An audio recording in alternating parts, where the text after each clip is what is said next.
মোহন ভাই ভালো আছেন আপনি? জি আলহামদুলিল্লাহ আছি ভালো। আচ্ছা, আমরা আপনার কাছে একটু জানতে চাই, ফজলুল হক প্রবাসী, ওনার স্ত্রীর বিরুদ্ধে যে অভিযোগ করেছে, আপনাদের পাশের বাড়ি? জি আমাদের গ্রামে। আপনাদের গ্রামে? আচ্ছা, ওনার সম্পর্কে কি হয়েছে একটু যদি বলতেন। আসলে উনি যখন বিয়ে শাদী করে ওনার একান্ত বন্ধু ছিল আনোয়ার মেম্বার। আনোয়ার মেম্বার? আনোয়ার মেম্বারে তার সমস্ত কাজকর্ম এগুলি দেখভাল করতো। আচ্ছা। সে যখন প্রবাসে থাকে তার টাকা পয়সাও পাঠাইতো তার স্ত্রী এবং আনোয়ার মেম্বারের মাধ্যমে তাদের পরিবার দেখভালের জন্য। কিন্তু শেষ পর্যন্ত আনোয়ার মেম্বার তার স্ত্রীর সাথে পরকীয়া আসক্ত হয়ে তার সমস্ত অর্থ উপার্জিত টাকা পয়সাগুলি হাতিয়ে নিয়ে সর্বশেষ তার শেষ সম্বল তার স্ত্রীকেও সে ফালিয়ে নিয়ে বিয়ে শাদী করে ফেলে। আচ্ছা। এবং তাকে ফতের ফতিক বানিয়ে সারে, যার কারণে সে প্রবাসও হয় ডাউনবাল হয়ে বর্তমান অবস্থান করতেছে। অর্থনৈতিক সংকটে আর দেশও আসতে পারতেছে না। তার একটা বর্তমান ছেলে আছে, তাও 8-10 বছর হবে। এটা পায়ে তিমির পর্যায়ে আছে। এই জন্য আসলে আমরা গ্রামবাসীও সাইডের একটা সুষ্ঠু বিচার হোক। এই জাতীয় প্রবাসীরা আজ দেশে বিভিন্ন পর্যায়ে বাংলাদেশ থেকে মা বাপের মায়া ত্যাগ করে পড়ে রয়েছে, কিন্তু তাদের এই উপার্জিত অর্থ পরকীয়া নামক বিষাক্তধর জিনিসের দ্বারা এইভাবে খানখান হয়ে যাওয়া, এটা আসলে আমাদের কাম্য না। আমরা চাইটার একটা সঠিক বিচার হোক, এটাই আমরা বাংলাদেশ সরকার বর্তমান প্রধানমন্ত্রীর কাছেও এই আহ্বান জানাই, যেটা সুষ্ঠু একটা বিচার হোক। জি সুষ্ঠু বিচার। জি জি আমরা এটা। অসংখ্য ধন্যবাদ মোমিন ভাই। আপনার নামটা কি? আমার নাম বাবুল হক। আবুল হক ভাই, এই যে ভাই বললেন যে কথাগুলো, আসলে কথাটা কতটুকু সত্য? কথাগুলো সব সত্য, এগুলো মিথ্যা নাই।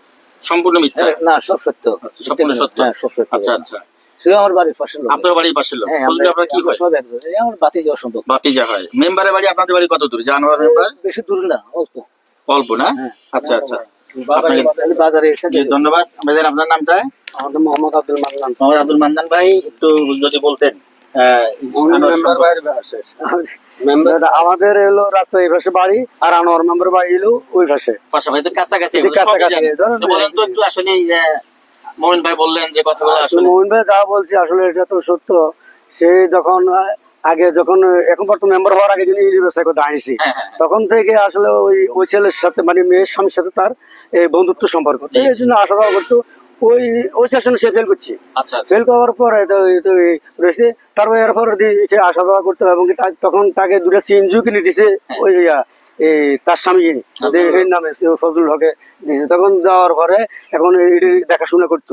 এক পর্যায়ে তাদের মধ্যে ঘনিষ্ঠতা বাড়ি যায়। বাড়ি যাওয়ার পরে কিছুদিন পরে এবারে সে এই বর্তমান রানিং মেম্বার আবার ইলেকশন করে সে ফাঁস হয়। তো ফাঁস হওয়ার পরবর্তীতে এখন ফাঁস তো হয়েছে তার সাথে তার বউকে নিয়ে গেছে, সবকিছু নিয়ে গেছে, মানে এটা ডবল হয়েছে। ধন্যবাদ।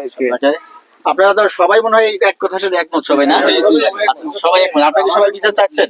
আমাদের মুরব্বীর সামনে আসুন তো দেখি। আচ্ছা, আপনি একটু বলেন তো ফজলু ভাই সম্পর্কে একটু বিস্তারিত। ফজলু ভাই আমার জ্যাঠা ভাই, চাচাতো ভাই? আমি চাচাতো ভাই। মূলত ফজলু ভাইয়ের যে আনোয়ার মেম্বার সাথে একটা বন্ধুত্ব পর্যায়ে আছে, বন্ধুত্বের সুযোগ নিয়ে তার স্ত্রীকে সম্পূর্ণ নিয়ে নিছে, আর টাকা পয়সা যতগুলো আছে সবগুলো নিয়ে নিছে। এখন বর্তমানে ওই আনোয়ার মেম্বারের ঘরে আছে এই স্ত্রী, কিন্তু ফজলু ভাইয়ের যে আজকে প্রায় 18-19 বছরের মতো যে বিদেশ করতেছে, তার পুরো কামাই নিয়ে নিচ্ছে। এই কথা হলো এতটুকু। আপনার বিচার চান? আমরা এটা সঠিক বিচার। আমরা আপনাদের এলাকায় গেলে সবাই আপনারা আমাদেরকে সার্বিক সহযোগিতা করবেন, তাই না? ঠিক আছে, আপনাদের সকলকে ধন্যবাদ। প্রিয় দর্শক, আপনারা এতক্ষণ শুনছিলেন ভুক্তভোগী ফজলু ভাইয়ের অভিযোগের ভিত্তিতে অত্র এলাকা থেকে এখানে গণ্যমান্য ব্যক্তিরা আসছিলেন। তাদের প্রত্যেকের মুখে যে ভাষ্য, যে কথাগুলো, তারা বিচার চায়। ফজলু সাহেব রহিবকে নিয়ে গেছে, তার সয় সম্পত্তি নিয়ে গেছে, তার বাচ্চাটাকে নিয়ে গেছে, এখন তাকে সর্বশেষ শান্ত করে আজকে সে প্রবাসে পড়ে আছে। তো তারই ধারাবাহিকতায় আমরা অত্র সংস্থা, মানবাধিকার সংস্থা, বাংলাদেশ আইন সহায়তা কেন্দ্র ফাউন্ডেশন বাসকের পক্ষ থেকে সমগ্র বাংলাদেশের নির্যাতিত, নিপীড়িত, অসহায়, দরিদ্র, পথবঞ্চিত সকল ভাই বোনদের যেন আমরা এভাবে সার্বিক সহযোগিতা করতে পারি, আর সকলে আমাদের জন্য দোয়া করবেন। আসসালামু আলাইকুম ওয়া রাহমাতুল্লাহি ওয়া বারাকাতুহু।